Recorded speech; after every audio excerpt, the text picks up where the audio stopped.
अरे यूं ही मेरा मुंह देखती रहेगी या फिर कुछ बोलेगी भी? आखिर क्या राज है इस नायरा का? अरे माँ जी, वो दरअसल दरअसल क्या? अरे कुछ भी तो नहीं माँ जी, बस यही बात है कि नायरा चुप चुप कर गोलगप्पे खाने जाती है और हम में से वो किसी को पूछती भी नहीं। बुज़दिल कही कि तेरा दिमाग खराब हो गया है क्या? अगर तुझे झूठ ही बोलना है तो जरा ढंग से झूठ बोलना। भला ये कैसा झूठ हुआ? चल, अब ज्यादा बकवास मत कर और सीधी सीधी बात कर। बता, कौन सी राज छुपाने की बात कर रही है तू? सच में माँ जी, ऐसा तो कोई राज नहीं है। मैं तो बस यूं ही मस्ती कर रही थी और कुछ नहीं। मेरा विश्वास कीजिए। अरे सत्यानाश हो तेरा। खैर, तुम दोनों में जो भी खिचड़ी पक रही हो, मेरा उससे कोई लेना देना नहीं है। मैं यहाँ पर तो बस ये कहने आई थी कि आज शाम को मेरी सारी सहेलियां यहाँ पर आने वाली है। किटी पार्टी है हमारी, तो तुम लोग सारी तैयारियां करके रखना। मुझे कोई बहानेबाजी नहीं चाहिए। इतना बोलकर विमला वहां से चली जाती है। शुक्रिया भाभी, आपने माँ जी को मेरा राज नहीं बताया। मैं तो बहुत डर गई थी। अरे इतनी आसानी से ये राज मैं सबको थोड़ी ना बताऊंगी। अगर बता दिया तो फिर मैं तुम्हें अपने इशारों पर कैसे नचवा पाऊंगी? इसीलिए मैंने माँ जी को कुछ भी नहीं बताया। लेकिन भाभी, आज मैं वाकई में आपके साथ कहीं नहीं चल पाऊंगी। और अब देखिए, माँ जी ने भी शाम के लिए हमें काम दिए हैं और जाहिर सी बात है कि आप कुछ भी नहीं करोगे और सारा काम आप मुझे ही करने के लिए कहोगे। इसीलिए मैं अभी आराम कर लेती हूँ। अरे ओ महारानी साहिबा, माना कि मैंने तेरा राज छुपाया है, लेकिन इसका मतलब ये नहीं है कि हर बार तुम पर मैं रहम करती रहूंगी। इसीलिए चुपचाप तैयार हो जाओ और मेरे साथ चलो। सुमन नायरा पर जरा भी रहम नहीं करती और उस बेचारी को इतनी बीमारी वाली हालत में भी सुमन के साथ बाहर जाना ही पड़ता है। फिर बाहर शॉपिंग करते समय, ये लीजिए madam, thank you for shopping, फिर से आइएगा। अरे ये बैग आप मुझे मत दीजिए, जरा देखिए तो, मेरे साथ मेरी नौकरानी भी आई हुई है, इसे दे दीजिए, ये इन्हें पकड़ लेगी। ठीक है मैडम। वो आदमी सारी शॉपिंग बैग्स नायरा को दे देता है और पूरे मार्केट में वो सुमन की नौकरानी बनकर घूमती है। तभी नायरा की एक सहेली उसे वहां देख लेती है। अरे ओ नौकरानी, जरा तेजी से चल, और इतने ढीले तरीके से मेरा सामान तूने क्यों पकड़ा हुआ है? अगर तू ऐसे पकड़ेगी तो तेरे हाथ से सामान कोई भी छीन कर चला जाएगा। जरा सही से पकड़। अगर मेरे सामान का जरा भी नुकसान हुआ तो सारी भरपाई तुझसे ही करवाऊंगी। बस इतना ध्यान रखना। ठीक है भाभी। भाभी नहीं, तू मुझे मेन साहब बोल। ठीक है मेन साहब। ए भगवान, ये तेरी क्या हालत हो गई है नायरा? ये तुझे कैसे दिन देखने पड़ रहे हैं? अपनी ही जेठानी की नौकरानी बन गई है तू। नायरा की सहेली उसका मजाक उड़ाते हुए उस पर खूब हंसती है। दिन यूं ही गुजरते जाते हैं और सुमन नायरा को मानो पूरी तरह गुलाम बना चुकी होती है। क्या बात है, इतने सारे तोहफे, किस खुशी में भाई? वो मेरा जन्मदिन है भाभी, तो इसी खुशी में ऋषभ ने मेरे लिए ये तोहफे लाए हैं। वो मुझसे बहुत प्यार करता है। हाँ हाँ, प्यार तो वो तुझसे बहुत करता है, किसी की नजर ना लगे, क्योंकि अब मेरी इस पर नजर जो पड़ चुकी है। क्या मतलब? इसका मतलब ये है कि अब ये सारे तोहफे मेरे हुए। लाओ इधर। अरे नहीं भाभी, प्लीज ऐसा मत कीजिए। ये सारे तोहफे मुझे ऋषभ ने दिए हैं, इसलिए ये मेरे लिए बहुत कीमती हैं। प्लीज इन्हें मुझसे मत छीनिए भाभी। देखो नायरा, हर बार तुम अपनी ही मनमानी नहीं कर सकती। लाओ, ये सारे तोहफे मुझे दे दो, वरना ना तो ये तुम्हारे रहेंगे ना ही मेरे रहेंगे। मैं इन सबको जला दूंगी। ये आपको क्या हो गया है भाभी? आप मेरे साथ इतना अत्याचार क्यों कर रही हो? मेरा एक राज आपको पता के चल गया। आपने तो मुझे कहीं का नहीं छोड़ा। हर वक्त बस आप मुझे ब्लैकमेल करती रहती हो। अरे आपने तो बस मुझे अपना गुलाम बना कर रखा है। हाँ तो तुम मेरी गुलाम ही तो हो ना। देवरानी तो बस कहने की बात है। और अगर तुम चाहती हो कि ऋषभ तुम्हें यूं ही प्यार करता रहे तो चुपचाप ये सारे तोहफे तुम मुझे दे दो, वरना मैं तुम्हारा ये राज उसे जाकर बताऊंगी। और फिर तुम तो जानती ही हो कि वो तुमसे हमेशा हमेशा के लिए दूर चला जाएगा। अरे वो तो क्या, तुम्हारा ये राज जानकर दूसरा और कोई भी तुम्हारे आसपास भी नहीं भटकेगा। मैंने आपका क्या बिगाड़ा था भाभी? मैं तो बस आपके साथ थोड़ी बहुत बदतमीजी ही करती थी। माना कि मैं मुंहफट थी, पर मैंने आपके साथ कुछ गलत तो नहीं किया था ना? तो आप उसकी सजा मुझे इस तरह से क्यों दे रही हो? आप अच्छी तरह से जानती हो कि मैं ऋषभ से कितना प्यार करती हूँ, लेकिन फिर भी आप उसे और उससे जुड़ी हुई चीजों को बीच में ला रही हो। हाँ तो लाऊंगी ही ना, मैं भला उसे बीच में क्यों ना लाऊं। चलो अब ज्यादा नौटंकी मत करो और फटाफट ये सारे तोहफे मुझे दे दो। तुम तो ऐसे मानोगी नहीं ना, इसीलिए मुझे ये सब करना पड़ रहा है। नायरा को उन्हें ना देने पर सुमन खुद ही उन तोहफों को नायरा के हाथ से छीन लेती है और अब नायरा का रो रो कर बुरा हाल हो जाता है। तभी वहां पर ऋषभ केक लेकर आता है। Happy birthday Naira. अरे रात के 12 बज गए हैं और तुम्हारा बर्थडे अभी बस शुरू ही हुआ है और तुम यहाँ पर रो रही हो। दरअसल ऋषभ, वो अब बोलो ना नायरा, क्या हुआ है? देखो मेरा जी बहुत घबरा रहा है। दरअसल तुमने जो तोहफे मुझे दिए थे वो सब खो गए हैं ऋषभ। खो गए मतलब? कैसे कैसे खो गए नायरा? अभी कुछ घंटे पहले ही तो मैंने तुम्हें दिए थे ना। मैं अपनी सहेली के घर गई थी। मुझे उसे वो सारे तोहफे दिखाने थे और फिर वहां से आते वक्त मैंने उसे टैक्सी में रखे थे और शायद वो तोहफे वहीं पर रह गए। अरे लेकिन ऐसे कैसे हुआ नायरा? क्या तुम्हें टैक्सी से उतरते वक्त उन तोहफों के बारे में कुछ सूझा नहीं? मैंने टैक्सी को बीच रास्ते में ही रुकाया था। दरअसल मुझे रास्ते में से कुछ सामान लेना था, लेकिन जब मैं वो सामान लेकर वापस लौटी तब वो टैक्सी वहां पर नहीं थी। या फिर यूं कह लो कि वो टैक्सी ड्राइवर वो सब चुरा कर लेकर गया। हे भगवान। खैर कोई बात नहीं, दुख तो मुझे भी है क्योंकि मैंने वो सब बहुत प्यार और मेहनत से खरीदा था। लेकिन कोई बात नहीं, अब वो सारे तोहफे उस टैक्सी ड्राइवर के बीवी के काम आ जाएंगे।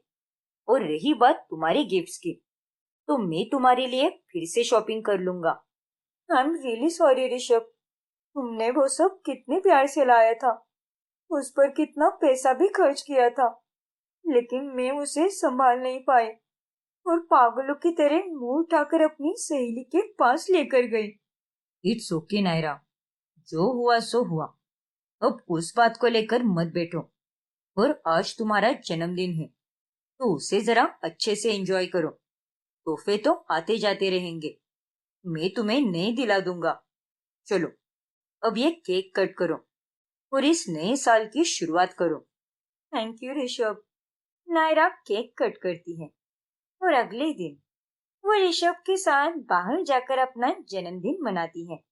आज कितना अच्छा लग रहा है, मानो जैसे सालों बाद मुझे इतनी खुशियां मिली हो। और आज तो मुझे कितना आराम भी मिला है। और अब तो बस मेरे इस आराम को भाभी की बुरी नजर न लगे और कम से कम मैं अपना जन्मदिन अच्छे से मना पाऊं। लेकिन तभी उसे सुमन का कॉल आता है। अरे नहीं, नाम लिया और शैतान हाजिर। पता नहीं ये अब मुझे क्या बोलेगी। अरे क्या हुआ नायरा, इसका कॉल आया है? वो अरे छोड़ो ना ये सब, और आज की दिन तुम बस एंजॉय करो।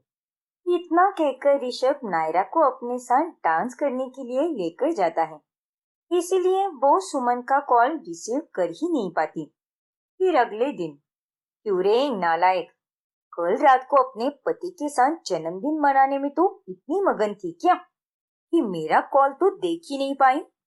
दरअसल भाभी, मैं आपका कॉल रिसीव करने ही वाली थी, लेकिन उतने में वहां पर ऋषभ आ गया और वो मुझे डांस करने के लिए लेकर गया। आई एम रियली सॉरी भाभी। हमेशा गलती करके सॉरी बोलती हो, बस यही आता है तुम्हें। लेकिन मैंने ये सब जानबूझकर नहीं किया भाभी, सच बोल रही हूँ मैं। प्लीज मेरा विश्वास कीजिए। लगता है तुम्हें मेरा खौफ रहा ही नहीं। अपने इस राज के बारे में तुम्हें कोई परवाह ही नहीं है। ऐसी बात नहीं है भाभी। खैर जो भी हो, अब तुमने ये गलती की है तो तुम्हें इसकी सजा तो मिलकर ही रहेगी। और वो सजा ये है कि तुम आज रात भर जागकर लड्डू बनाओगी और सुबह तक वो सारे लड्डू बन जाने चाहिए और उनका श्रेय मैं लूंगी। क्या? हाँ, कल दादी सास आने वाली है और हमारे पास के शिव मंदिर में महापूजा है और दादी सास के सामने मुझे अच्छा बनना है, इसलिए ये तुम्हें करना ही होगा। समझी कि नहीं? बेचारी नायरा को रात भर जागकर लड्डू बनाने ही पड़ते हैं और उसका सारा श्रेय सुमन ले लेती है। ऐसे ही एक रोज, अरे नायरा बेटा, मैं कब से देख रही हूँ, आजकल लगभग सारा काम तू ही कर रही है। सुमन ने तो बस रात में जागकर लड्डू ही बनाए हैं और बाकी समय में तो वो बस अपने कमरे में आराम करती हुई ही दिखाई देती है। ऐसी बात नहीं है माँ जी, भाभी भी बहुत काम करती हैं, बस आप उन्हें काम करते हुए नहीं देख पाती, शायद इसीलिए आपको ऐसा लग रहा है। मैंने तुझसे पहले भी कहा था और अब फिर से वही कह रही हूँ, मुझे तुम दोनों के बीच कुछ ठीक नहीं लग रहा। सच सच बताओ नायरा कि आखिर माजरा क्या है? तेरा अपने जेठानी के प्रति स्वभाव रातों रात कैसे बदल गया? ओफो माँ जी, आप फिर से उसी बात पर आ गई। मैंने आपको उसी दिन कहा था ना कि सच में ऐसा कुछ भी नहीं है। आप मेरी बातों का विश्वास कीजिए। ठीक है बेटा, मैं तुझ पर विश्वास कर लेती हूँ, पर तू भी आराम कर लिया कर। माना कि तुझे अच्छी बनना है, लेकिन इतनी भी अच्छी मत बन कि सामने वाला तेरी अच्छाई का गलत फायदा उठाए। हाँ माँ जी, मैं आपकी बात समझ रही हूँ। उन दोनों की ये बातें सुमन चुपके से सुन लेती है। आपने सुना ना भाभी, मैंने आपके बारे में सब अच्छा ही बोला, कुछ भी गलत नहीं कहा मैंने। हाँ सुना मैंने, लेकिन तुम मुझसे इतना डरती क्यों हो? मैं तुम्हें खा थोड़ी ना जाऊंगी। अच्छा चलो, मुझे 2,000 रुपए दे दो। और हाँ, वो शादी में जो तुम्हें महंगा वाला नेकलेस सेट मिला था ना, वो भी देना मुझे। आज मुझे वही पहनना है। नहीं भाभी, मैं आपको मेरी हर एक चीज नहीं दे सकती। आप मुझसे जितना मर्जी काम करवाना है करवा लीजिए, लेकिन मेरा कीमती सामान मुझसे मत लीजिए भाभी। ठीक है, तो तुम्हें मुझे वो सामान नहीं देना है ना? हाँ भाभी, मुझे आपको मेरा कोई सामान नहीं देना। सुमन को बहुत गुस्सा आता है और वो हॉल में जाकर सबके सामने नायरा का विग खींचती है, जिससे ऋषभ और विमला के सामने नायरा का गंजा सर दिख जाता है। अरे ये क्या नायरा, तू गंजी है? ये आपने क्या कर दिया भाभी? हाँ माँ जी, यही मेरा सच है। मुझे एक बड़ी बीमारी के चलते गंजापन आया और अब मेरे सिर पर कभी बाल नहीं आएंगे। यही था मेरा राज, जिसके जरिए भाभी मुझे ब्लैकमेल कर रही थी और मुझसे घर का सारा काम करवा रही थी। सॉरी भाभी, लेकिन आपने मेरा सच सबके सामने लाया, तो मैं भी अब चुप नहीं रहूंगी। आपने मेरे साथ बहुत गलत किया है। पर माँ जी, मैंने तो ऐसा कुछ भी नहीं किया है। ऐसी घटिया हरकत करते हुए आपको शर्म नहीं आती क्या भाभी? अरे कोई अपने दुश्मन के साथ भी ऐसा कभी नहीं करता। और आपको क्या लगा, नायरा गंजी है तो हम उससे प्यार करना छोड़ देंगे? अरे मैं तो ये सब पहले से ही जानता हूँ।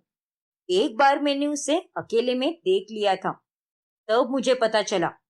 लेकिन अगर मैं उसे कुछ सामने से कहता तो उसे शर्मिंदगी होगी, इसीलिए मैंने उसके सामने ये बात कभी नहीं छेड़ी। और नायरा, तुम्हें घबराने की कोई जरूरत नहीं है। माँ और मैं है तुम्हारे साथ। हम दोनों भी तुमसे बहुत प्यार करते हैं। विमला सुमन को एक जोरदार थप्पड़ मारती है।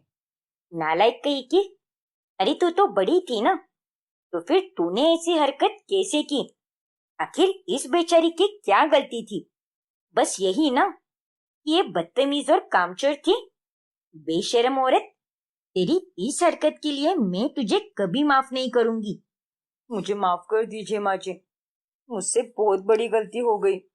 अगर तुझे हमसे माफी चाहिए तो हाथ जोड़ और अपनी देवरानी के पैर पड़, तभी जाकर तुझे हमसे माफी मिलेगी। क्या? हाँ, तूने बिल्कुल सही सुना। सुमन को अंत में नायरा से हाथ जोड़कर माफी मांगनी ही पड़ती है।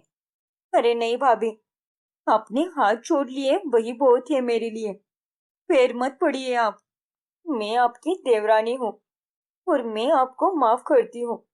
और मैं भी आपसे वादा करती हूँ कि अब से मैं आपके साथ बदतमीजी से कभी पेश नहीं आऊंगी। इस तरह अंत में सब ठीक हो जाता है और पूरा परिवार साथ में खुशी से रहने लगता है। पार्थ और आंचल एक दूसरे से बहुत प्यार करते हैं।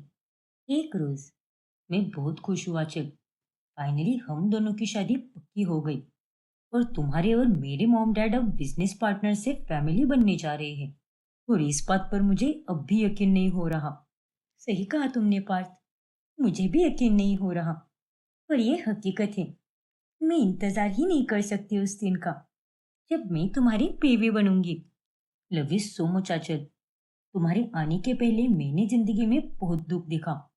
प्यार में बहुत बड़ा धोखा मिला था मुझे, जिसके बाद मैं डिप्रेशन में चला गया था।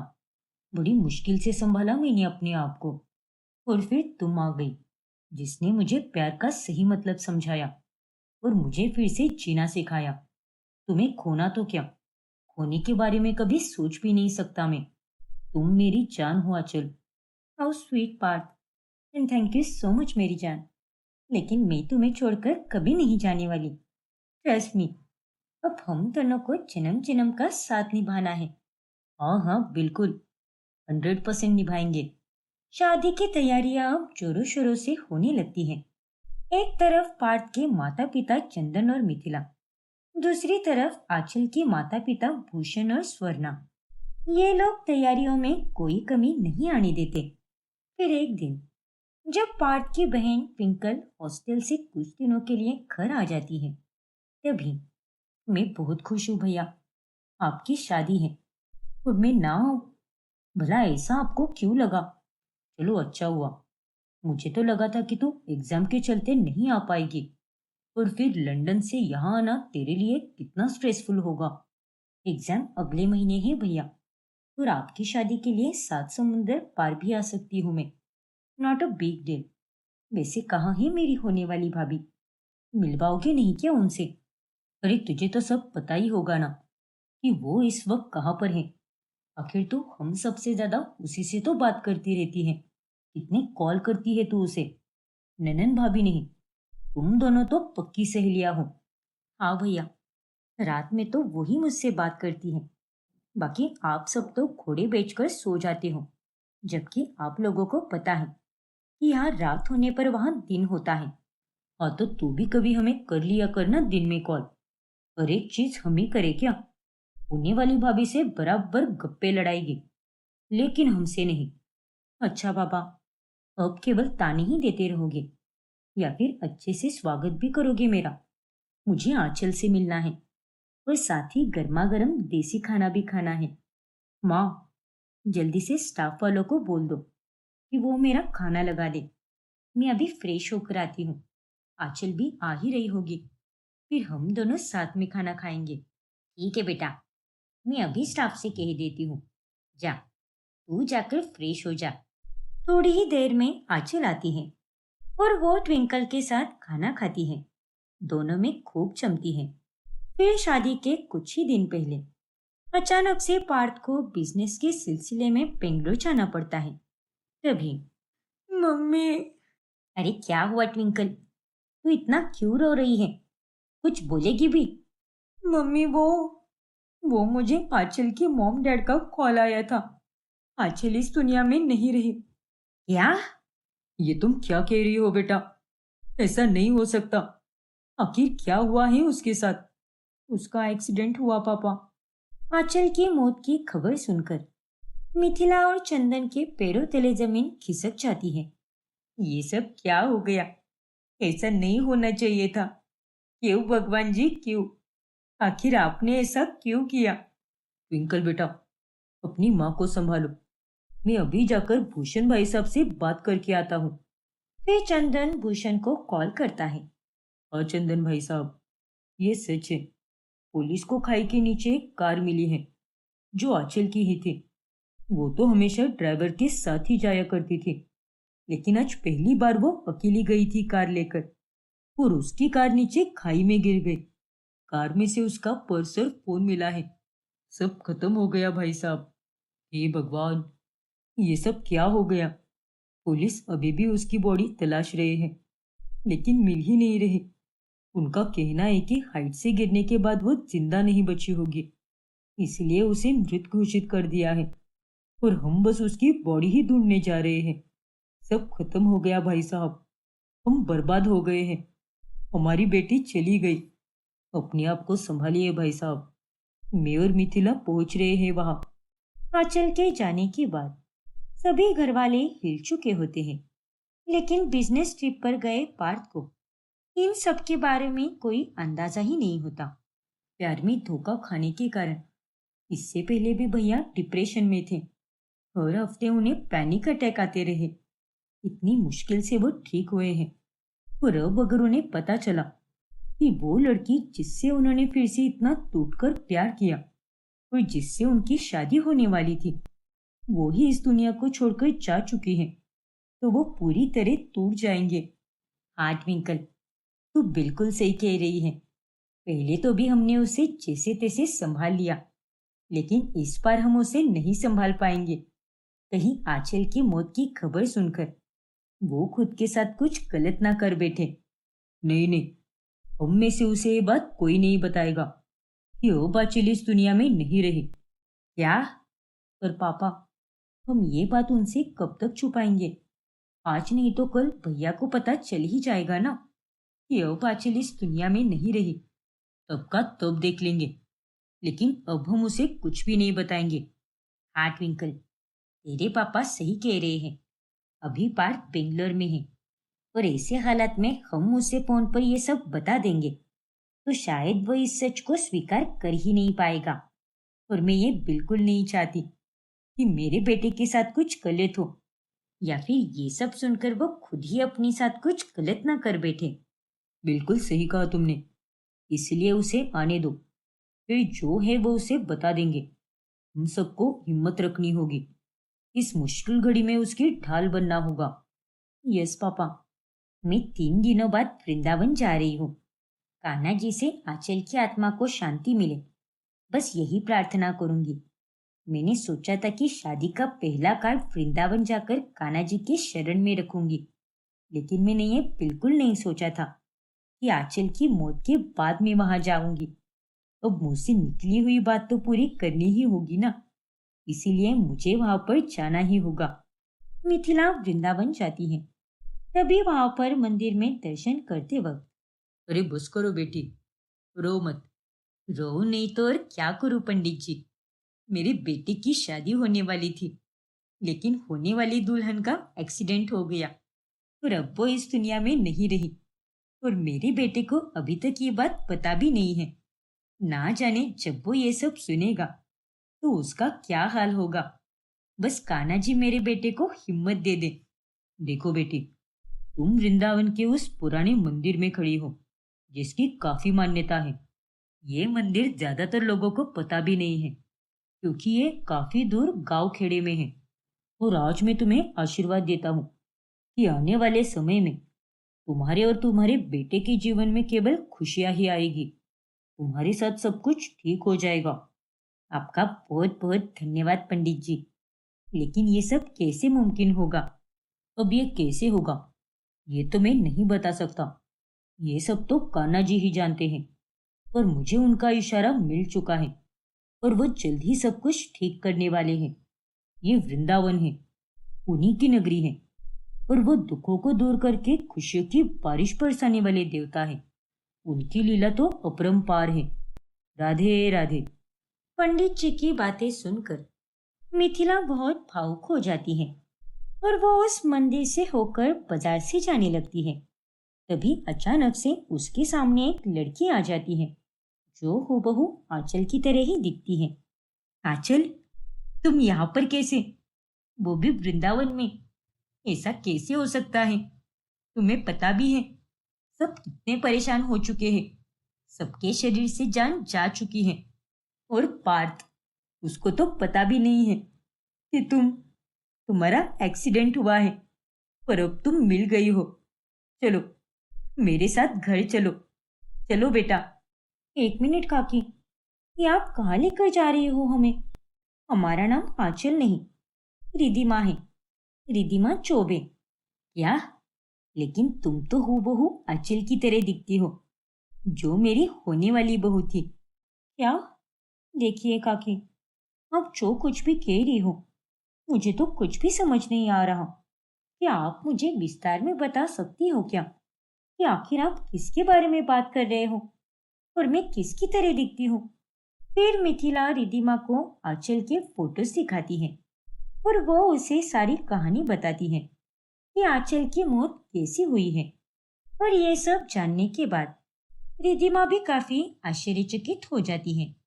हे भगवान, ये तो हमें विश्वास ही नहीं हो पा रहा कि हमारी तरह दिखने वाली कोई व्यक्ति है जो इसी दुनिया में है। इसका मतलब वो बात सच है कि इस दुनिया में एक जैसे शक्ल के 7 लोग रहते हैं जिन्हें एक दूसरे के हमशक्ल कहते हैं। लेकिन अब भी मुझे अपनी आंखों पर विश्वास नहीं हो रहा। देखिए काकी जी, हम आपकी होने वाली बहू नहीं हैं। हम तो यहाँ वृंदावन में रहने वाले हैं। हमारा इस दुनिया में कोई नहीं है। यही पास में ही एक मिल है, वही काम करते हैं हम, और शाम में वापस आ जाते हैं। साथ ही हमें गौशाला भी संभालते हैं, वहां से भी कुछ पैसे मिल जाते हैं हमें। इस दुनिया में कोई भी नहीं है। मतलब हमारे माता पिता का स्वर्गवास हो चुका है और इस बात को 6 साल हो चुके हैं। माफ करना बेटा। कोई बात नहीं काकी जी, उल्टा माफी तो मुझे आपसे मांगनी चाहिए। मेरे दुखों के घाव तो समय के साथ भर चुके हैं, लेकिन आपके घाव अब भी ताजा है और आपके लिए इस समय इन हालातों का सामना करना कितना मुश्किल होगा, ये सोचकर तो मुझे बड़ी हैरानी हो रही है। बांके बिहारी लाल ऐसा दिन किसी को भी ना दिखाए। एक बात कहूँ रिधिमा बेटा, आप कहिए ना काकी जी, क्या तुम मेरे साथ घर चलोगी, मेरी होने वाली बहू आंचल बनकर? क्या? हाँ बेटा। देखो, मेरे बेटे को अगर सच के बारे में पता चला तो वो पूरी तरह बर्बाद हो जाएगा। वो पहले ही अपने अतीत में बहुत दर्द देख चुका है और उस दर्द के कारण वो डिप्रेशन में भी गया था और अब इस बार भी फिर से ऐसा ही हुआ है। इसीलिए मैं बिल्कुल नहीं चाहती कि वो फिर से दुखी हो जाए। उसे कभी पता नहीं चलना चाहिए कि तुम असली आंचल नहीं हो। देखो बेटा, मैं तुम्हें जितने चाहिए उतने पैसे दूंगी। तुम्हारी हर छोटी मोटी चीज का पूरा ध्यान रखूंगी। किसी तरह की कमी खलने नहीं दूंगी। विनती करती हूँ बेटा, क्या तुम ये नाटक करोगी? ये आप क्या कह रही हो काकी जी? हम ऐसा कैसे कर सकते हैं? हम कहाँ और आपकी होने वाली बहू कहाँ? हम तो उन्हें जानते भी नहीं, ना ही उनसे कभी मिले हैं। तो हम इतना बड़ा नाटक कैसे करेंगे? ना ना, हम अपनी इस छोटी सी दुनिया में बहुत खुश हैं। हमें कोई पैसे वैसे नहीं चाहिए और ना ही कहीं जाकर फंसाना है। इसीलिए भलाई इसी में होगी कि आप अपने बेटे को आंचल की मौत का सच बता दें। सच छुपाकर किसी का भी भला नहीं हुआ है। नहीं रिधिमा, मैं ऐसा नहीं कर सकती। देखो बेटा, मैं तुमसे हाथ जोड़कर विनती करती हूँ और तुम नाटक की चिंता मत करो। मेरी बेटी ट्विंकल, वो आंचल से बहुत जुड़ी हुई थी, तो उसे आंचल के बारे में सब पता है। तो वो तुम्हें सब समझा देगी, सब कुछ सिखा देगी वो। फिर उसके बाद ही तुम नाटक करना। लेकिन विनती करती हूँ कि मना मत करो। पार्थ अगले हफ्ते आने वाला है, इसीलिए मेरे साथ चलो। देखो बेटा, तुम्हारे पास भी कोई भी नहीं है। तो यहाँ रहने की जगह पर हमारे साथ चलो। बात पैसों की नहीं है, ये तो मैं जानती हूँ, लेकिन तुम्हारे इस नाटक से मेरे बेटे की जिंदगी बच जाएगी, वरना वो तो जीते जी मर जाएगा बेटा। एक माँ की दिल से पुकार है, विनती करती हूँ कि मेरे साथ चलो। अरे नहीं काकी जी, आप हमारे सामने इस तरह हाथ मत छोड़िए, हमें अच्छा नहीं लग रहा। तो और क्या करूं बेटा, मैं कान्हा जी की सौगंध खाकर बोलती हूँ, तुम्हें सच में किसी भी तरह की कोई परेशानी नहीं होगी। बस तुम्हें नाटक करना है और वो तुम सब अच्छे से कर लोगी। मैं जानती हूँ, शायद कान्हा जी ने ही मुझे वृंदावन इसलिए ही बुलाया था, ताकि मैं तुमसे मिल सकूं। ठीक है काकी जी, हम आपके साथ जरूर चलेंगे और नकली वाली आंचल बनने का नाटक भी करेंगे। क्या? सच में बेटा? शुक्रिया बेटा, तुम्हारा बहुत बहुत शुक्रिया। रिधिमा अब मिथिला के साथ चलती है। सबसे पहले वो उसे भूषण और स्वर्णा के पास लेकर जाती है और रिधिमा को देखकर वो दोनों भी काफी हैरान रह जाते हैं। ये कैसे हो सकता है? मेरी मेरी आंचल की तरह ही दिखने वाली हमशक्ल। नहीं नहीं, ऐसा मत कहिए मिथिला जी, एक बार यही कह दीजिए कि ये मेरी आंचल ही है। प्लीज मिथिला जी, कहिए ना। माफ कीजिए स्वर्णा जी, लेकिन ये हमारी आंचल नहीं, बल्कि उसकी हमशक्ल रिधिमा है। फिर मिथिला उन दोनों को पूरी बात बताती है कि कैसे वो वृंदावन में रिधिमा को मिली और किस मकसद से वो उसे यहाँ पर लाई है। मुझे माफ कर दीजिए, ये जो कुछ भी मैं करने जा रही हूँ, इससे सबसे ज्यादा दुख आप दोनों को ही होगा। मैं आप दोनों को जज नहीं कर रही, लेकिन हो सकता है कि आपके मन में ये ख्याल भी आ जाए कि कहीं मैं केवल अपना स्वार्थ ही तो नहीं देख रही ना। लेकिन मैं बस आपको बताना चाहती हूँ कि मैं ये सब अपने बेटे की जिंदगी बचाने के लिए कर रही हूँ। आप चिंता मत कीजिए, आपने सबसे पहले ये बात आकर हमें बताई और ये यही दर्शाता है कि आपके मन में हमारे लिए कितनी इज्जत है। हाँ, और हमें कोई एतराज नहीं है, हम आपका इस नाटक में साथ जरूर देंगे। अगर हमारी बेटी आज जिंदा होती तो वो भी यही चाहती कि पार्थ खुश रहे।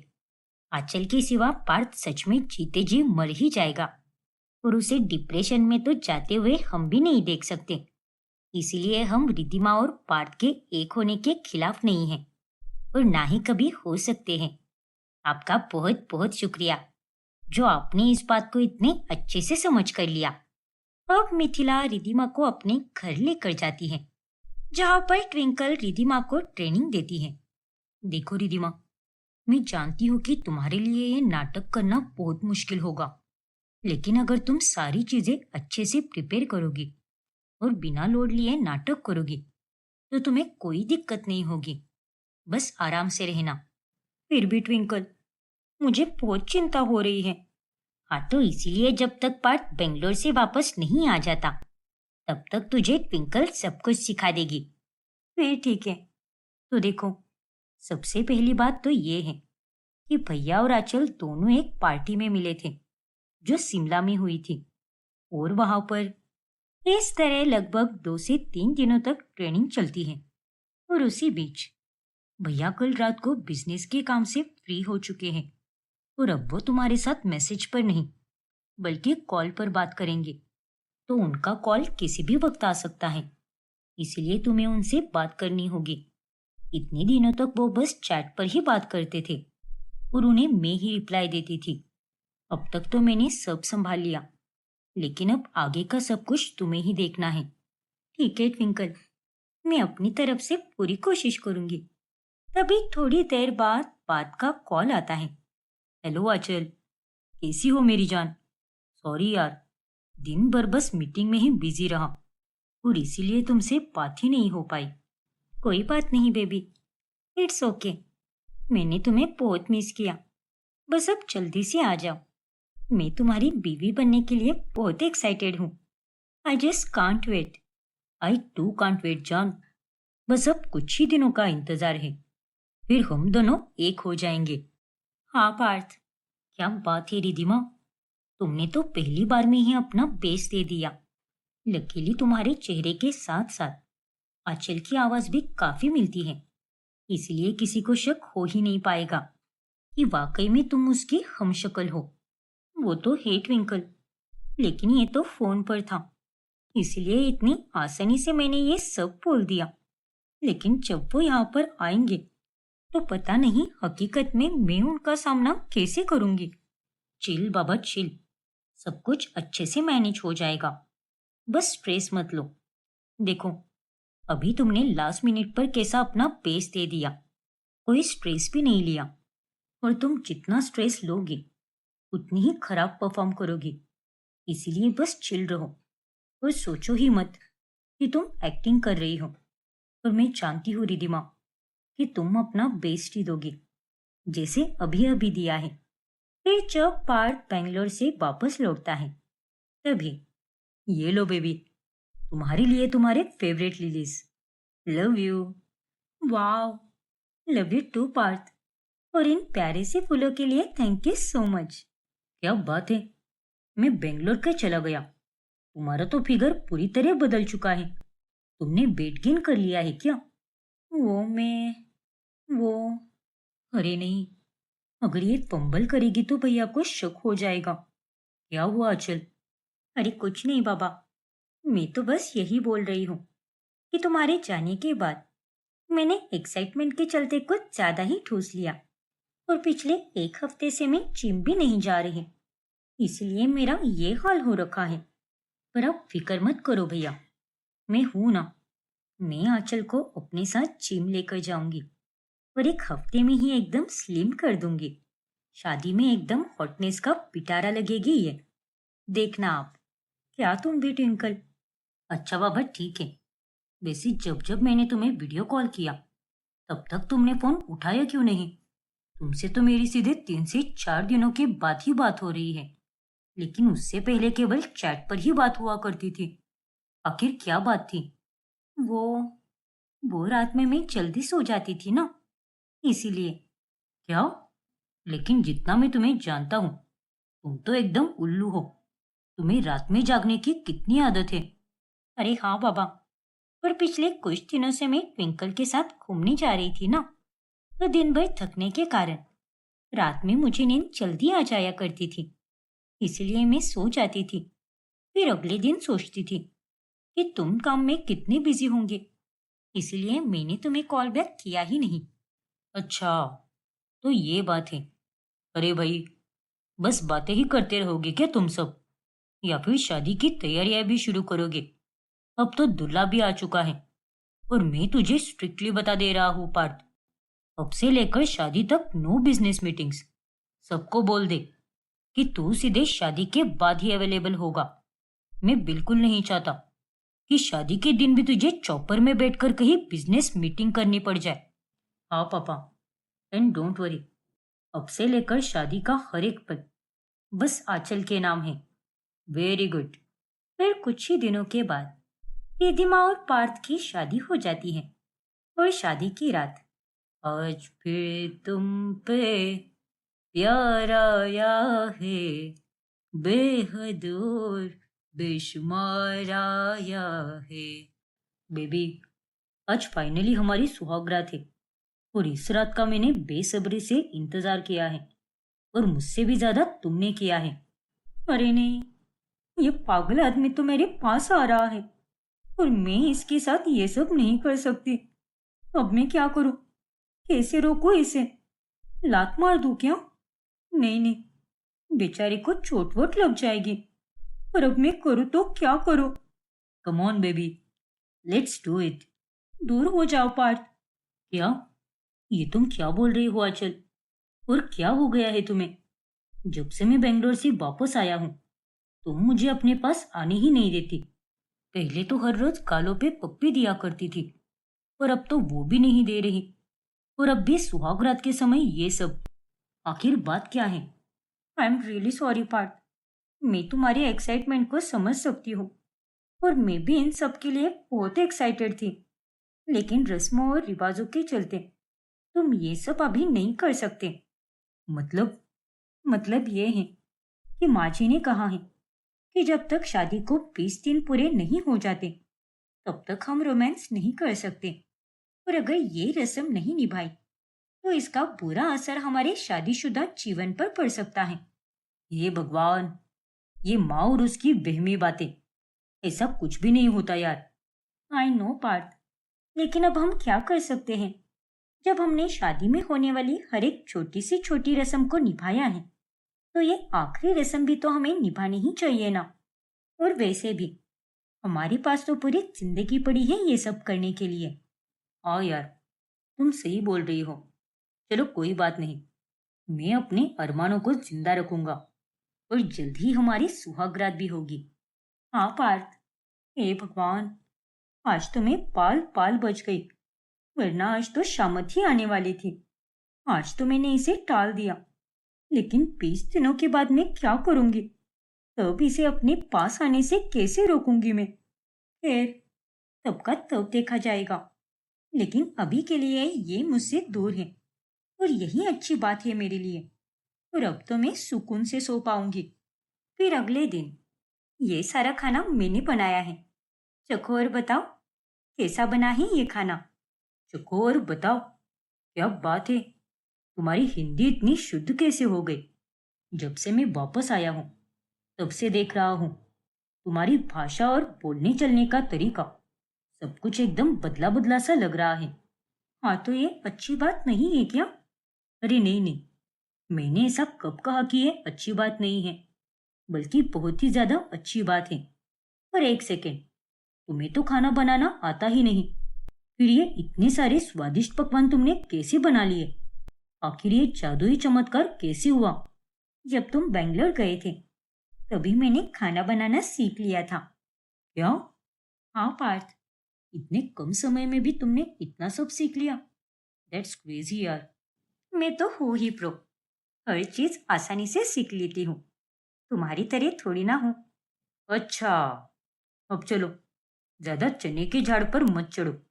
बस खाने की शक्ल ही देखी है, उसे खाकर नहीं देखा। जरा खाकर भी देखने दो कि आखिर तुमने क्या कांड किया है। ओह हेलो, मैंने कोई कांड नहीं किया है, सब कुछ एकदम अच्छा बना है। चखोगे तभी पता चल जाएगा कि आखिर क्या चीज है ये रिद्धि। रिद्धि? आई मीन क्या चीज है आंचल, यही कहना चाहती थी मैं। फिर तुमने अभी रिद्धि नाम क्यों लिया और लेते लेते रुक सी गई तुम? दरअसल आजकल मैं एक नई सीरीज देख रही हूँ ना, और उसके लीड कैरेक्टर का नाम रिद्धि है, तो उसी का नाम मेरी जुबान पर बार बार आ जाता है।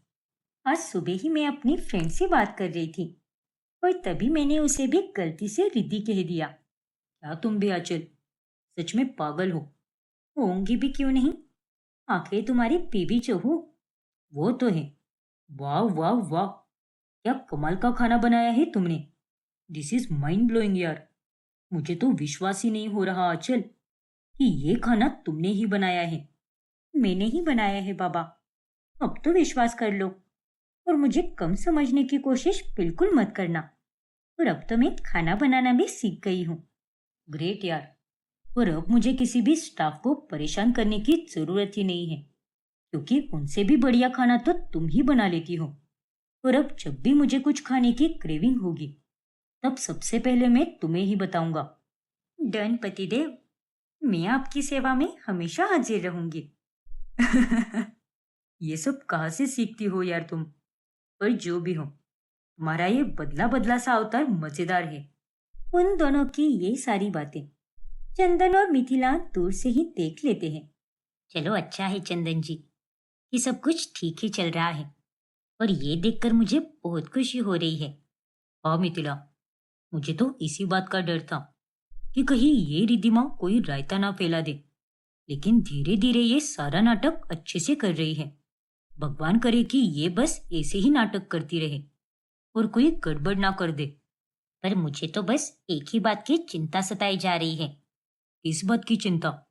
बस यही कि ये नाटक करते करते कहीं ये लड़की हमारे प्यार से सच में प्यार ना कर बैठे।